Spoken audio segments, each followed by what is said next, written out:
All right. Welcome. I'm James Oliver Jr., co-founder and CEO of Kabila. Excited to be here.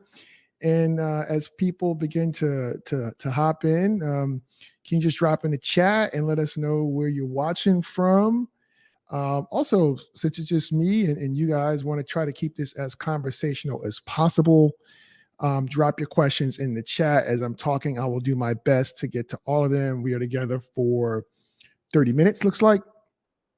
So hello from Vegas. Hello, Lilibeth. Good to see you. So Kabila, I'm a three-time founder. I went through Generator back in 2010 with my first tech startup. I think that was Generator's second cohort ever. I also, during COVID, started a foundation for Black parents who are entrepreneurs called the Parentpreneur Foundation, with a lot of help from Techstars founders and the Techstars Foundation. And I'm currently the founder and co-founder and CEO of Kabila, a co-founder matching app. And we went through Techstars Austin. And with our app, we help you find a co-founder. As I just mentioned, it's a co-founder matching app.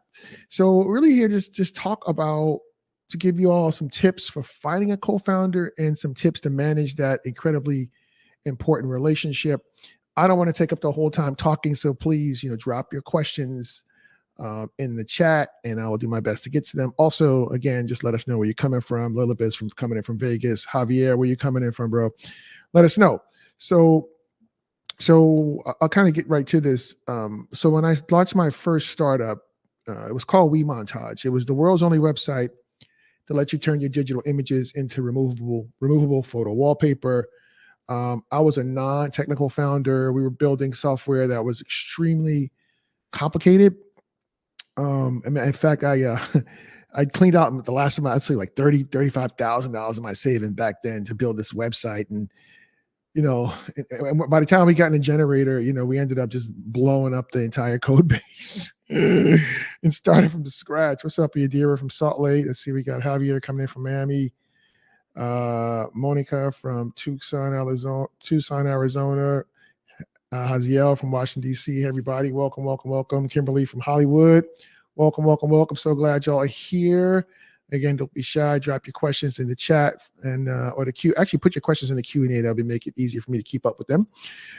So I was a non-technical solo founder building something that required very complicated software. And, that was hard, man. I was fortunate enough to get Generator. Once I got in there, they helped me find a developer.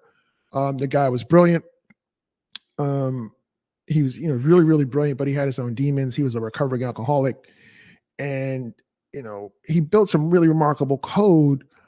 But again, he had his demons. And I remember, after demo day, or at demo day, I got a $250,000 commitment from an angel investor group that we were pitching. And right after demo day, he started breaking the website regularly. And, finally he broke the website, and I got upset with him because, we just got this commitment from investors and I couldn't find him. And then the Generator guys are on my back like, hey, if your investors get wind of this, you could lose your investment. So, obviously I was super stressed about that, and then couldn't find him. So I fired him over. I fired him over text message, and he got all pissy and threatened to make our entire GitHub repository public. Being a knucklehead from New York that I am, I was just like, whatever, do your worst. That's probably not smart. Thankfully, the Generator guys stepped in and got him to knock it off, and he ultimately apologized. But, I tell that story because that's a co-founder horror story. Well, he wasn't really a co-founder. I was going to make him a co-founder, but he was too unreliable. But that's a story when you have somebody deeply embedded in your organization as part of your startup. Those things happen, and that happened for a variety of reasons. But so I just want to get into the three tips to help you find a co-founder. And if you're feeling any of my comments, drop in the chat, high five, fire, thumbs up, any of this.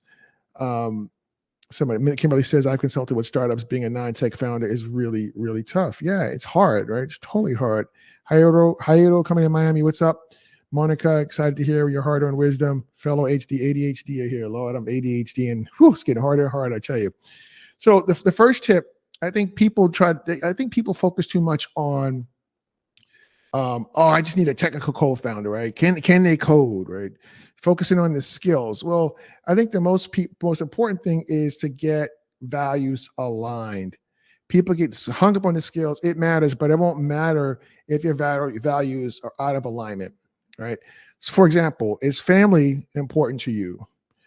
Is diversity and inclusion important to you? Is integrity important to you? If any of those things are important to you and those things are not important to the other founder, clearly there's misalignment. It doesn't matter how good you all work together, it's not going to work. So make sure you have a conversation up front about values. These are the things that we do in our co-founder matching app.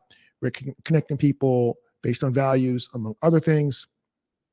The second thing is to make sure that you are vision aligned.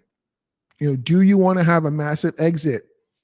And maybe your co-founder wants a nice lifestyle business. Nothing wrong with that. But if you want to, build a venture scalable business and have a massive exit, get to $100 million in revenue, that's a values, that's a vision misalignment. So I was talking to a pretty well-known VC a couple months ago after we finished Techstars, and he asked me, what's my vision for Kabila? And without hesitating, I told him, I said, my vision for Kabila is a world in which overlooked and underestimated founders are no longer overlooked and underestimated. Now that's super aspirational. It's kind of like Dr. Martin Luther King's "I Have a Dream." Like we still haven't realized any of that, but it's so aspirational, so ambitious that it galvanizes people and it gets them behind you to support you. And when I told him that, he was like, "That's really, really good." So this is a really important thing. You got to make sure people values and vision align with you. So Juan's coming in from Miami. What's going on, Juan? So glad you're here. Again, this is just me talking. I want to engage with y'all. So drop some questions in the Q&A, please, so I can answer your questions. I can't stand the sound of my own voice. Kimberly said, it tells people what your value is and what you're about right off the bat. 100%. So important.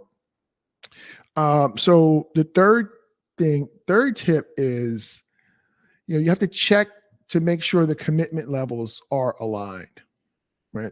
So also another horror story, when I started my first startup, it was called WeMontage. I found a really bad attorney. I was living in Northeast Wisconsin, kind of in the middle of nowhere. Back then, tech was not big in Wisconsin. And so I found a local attorney, and he drew up, we created an LLC, and he drew up this partnership agreement. So, keep in mind, I spent my money, $35,000 to build this prototype. My idea, got this guy involved. He wanted to be a co-founder. Okay, great. But then he wasn't doing anything. So I had to have the hard conversation with him about, do you want to be part of this or not? Because I'm hustling my ass off and I don't see you doing squat.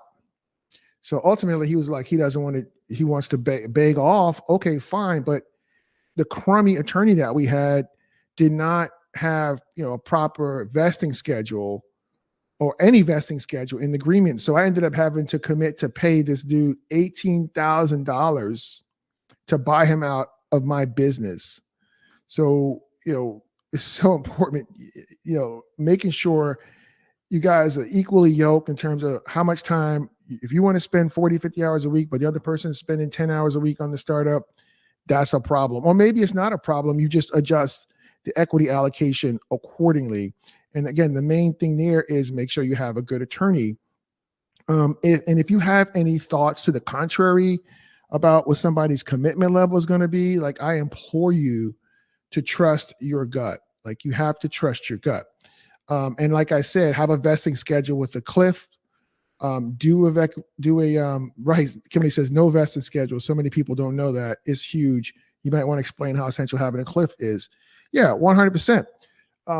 So vesting means that everybody earns equity over time. I think our Kabila vesting schedule is 3 years now, I think. And we have a 1-year cliff, which means if somebody begs off after 1 year, they get nothing. Right. So that's an incentive for people to stick around and add value and knock it off. So here's a question. What was your litmus test to confirm that your idea was one worth pursuing? what made you pull the trigger with your startup? So that's a great question. I approach that way differently now than I did back then. Back then, I didn't spend nearly enough time talking to customers. That startup idea I got because I was watching an episode of HGTV, these famous interior designers, and they were in a basement. They covered this whole wall with these pictures, with these family photo wallpapers, what they called it. And I had, recently married. I had these amazing pictures from the Dominican Republic for our wedding, and I wanted one, and I couldn't find a way to make it. So I went ahead and made one. So I wouldn't do that again necessarily like that, especially not the cleaning out the savings part. Especially, I spent all that money on the website, and I wasn't getting enough feedback from customers. There was only one customer I was really talking to, and she was not giving me good feedback. And I was building what I thought she said she wanted. And when we built it, she didn't like it. And that was really frustrating. So,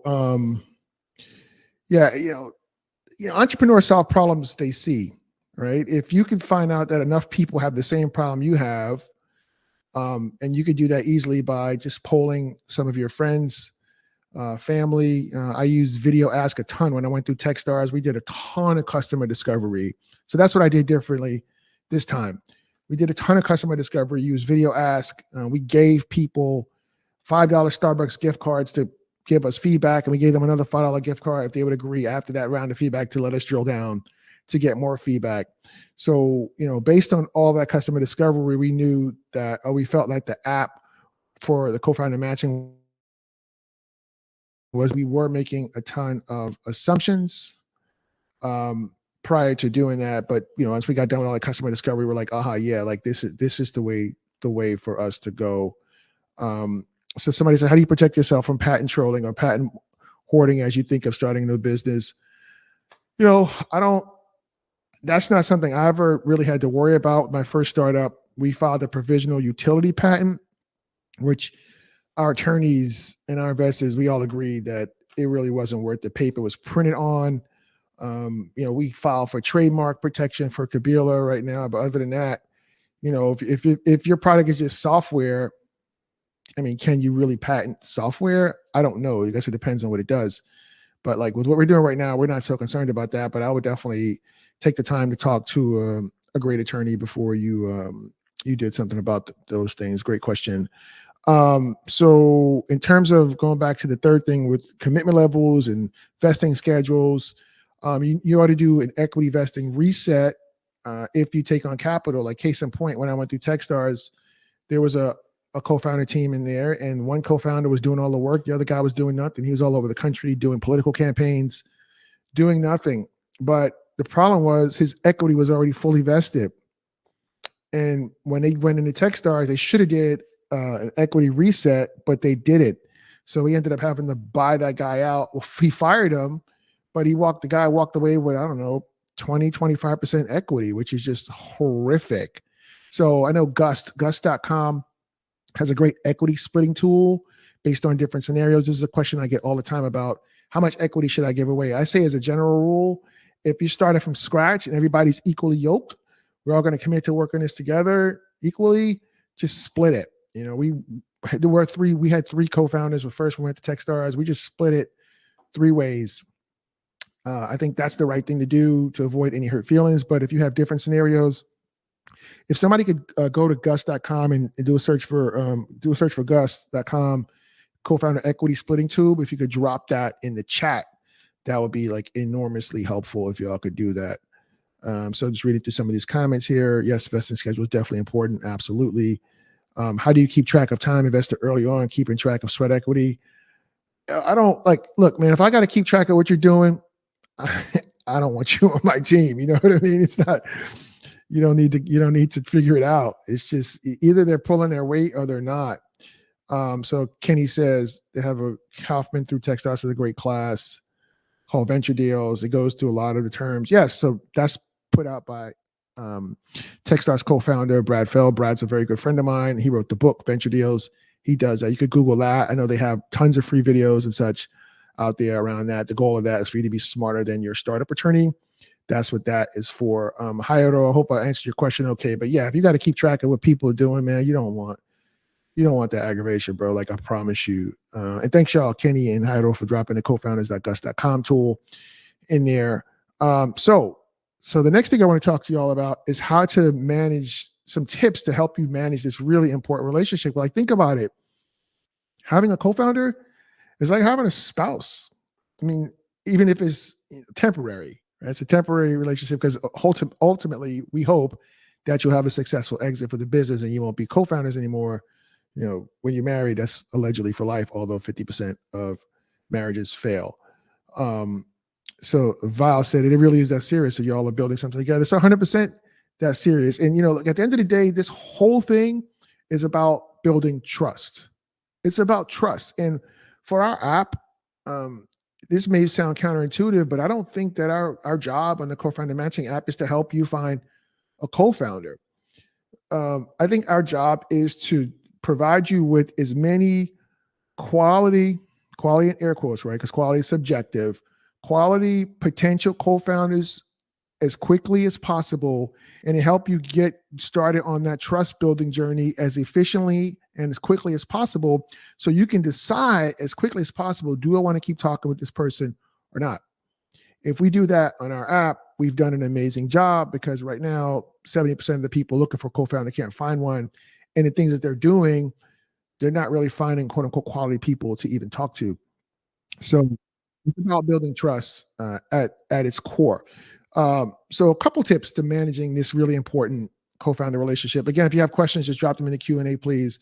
And I'll do my best to get to them. I appreciate y'all dropping comments and Q&A because I'm just staring at my ugly face here.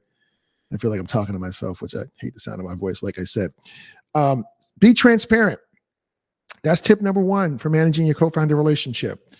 For example, like with my co-founder, Caleb, who unfortunately was not able to be here today, transparent with finances, all the, Google Workspace, the banking account, the Gust account, the Silicon Valley bank account, like all these things he has transparency into. He's admins and all the things, the Calendly account, all the things. Like be transparent so everybody knows what's going on at all times, all the times. Tip number two, and by the way, when I get done with these tips, if anybody else has any other tips for managing a co-founder relationship, please drop them in the chat. Things that you've done with your co-founder that have been effective, that work well for you, please drop them in the chat so we can talk about it. Tip number two, have regular check-in conversations about how you're feeling about things with the startup.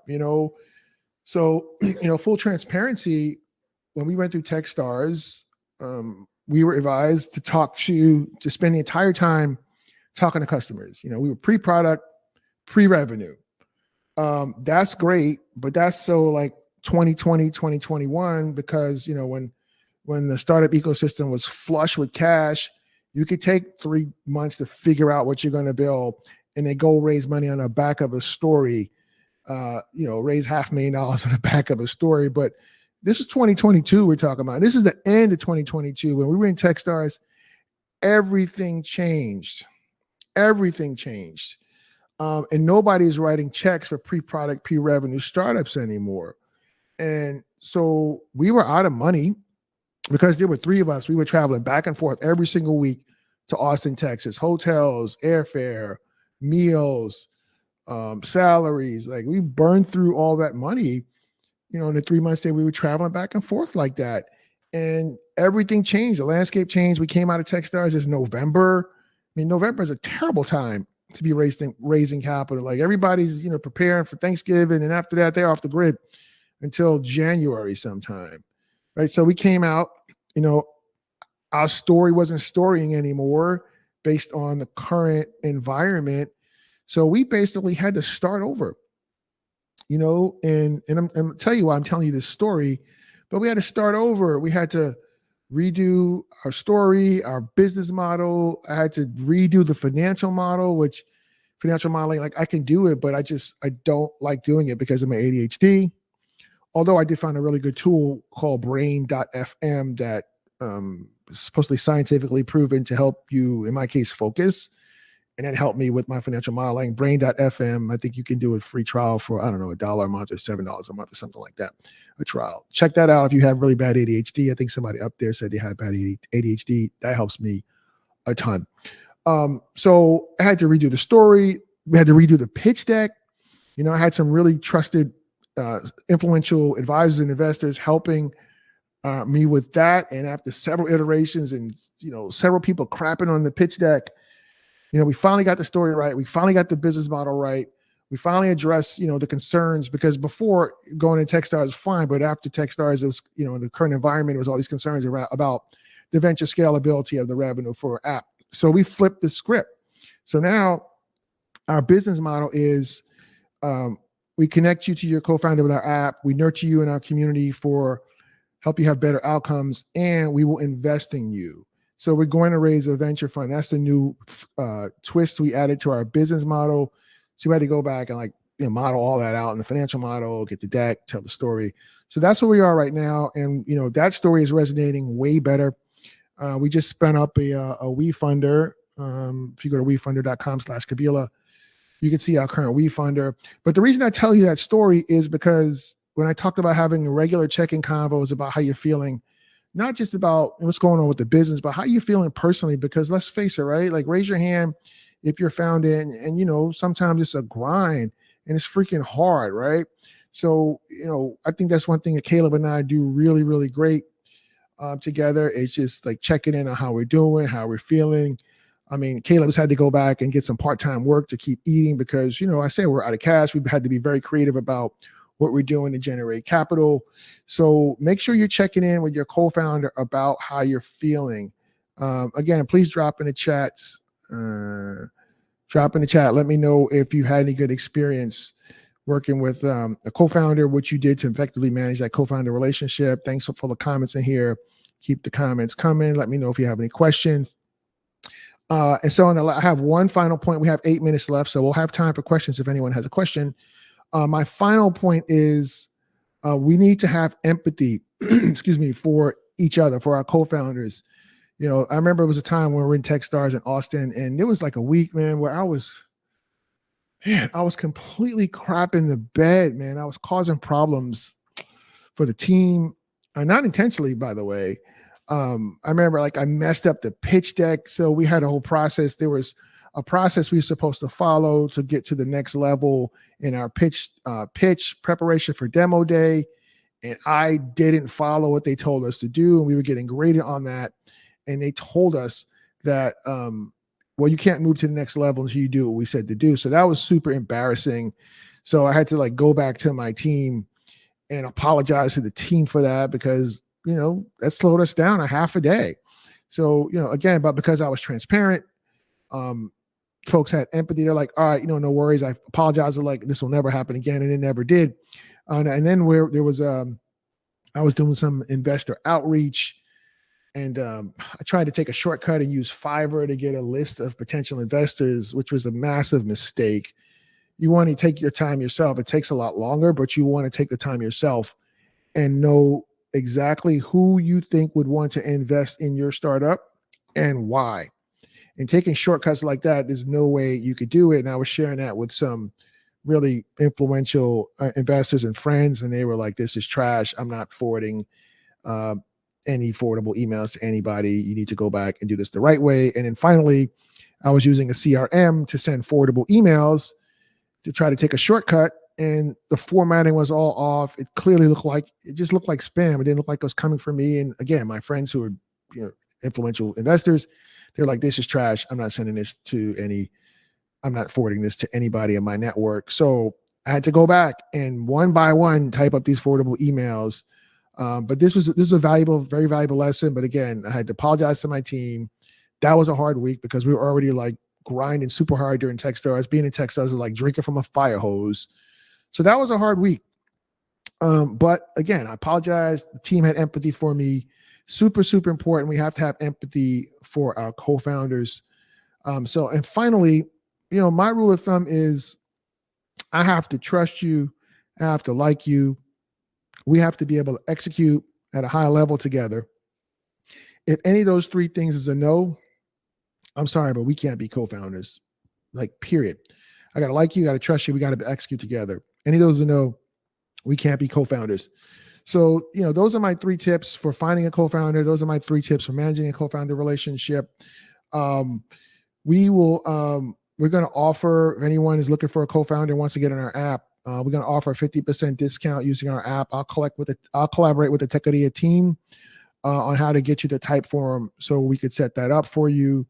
But if you're interested in learning more about what we're doing, you can go to joinkabila.com.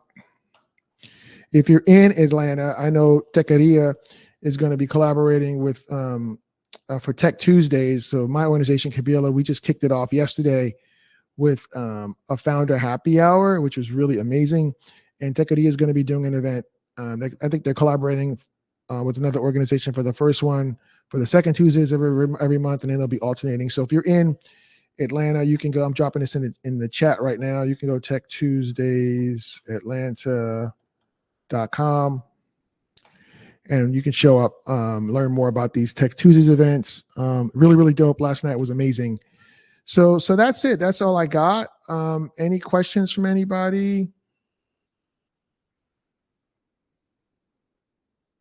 No questions for anybody. Oh, also, I'll tell you. So I have a dope community of startup founders from around the world. I'm just going to drop this in the chat here as well. Please, it's free. Feel free to hop in there. We do things like occasionally pay for founder mental therapy. We have a partnership with a great law firm, Reagan and Dana. Once a month, we open it up for quote unquote minority entrepreneurs who can't afford quality business legal services. And for 5 people, we get them free business legal services, which means if you get accepted and no one has not been accepted, they will work on whatever your project is until completion for free.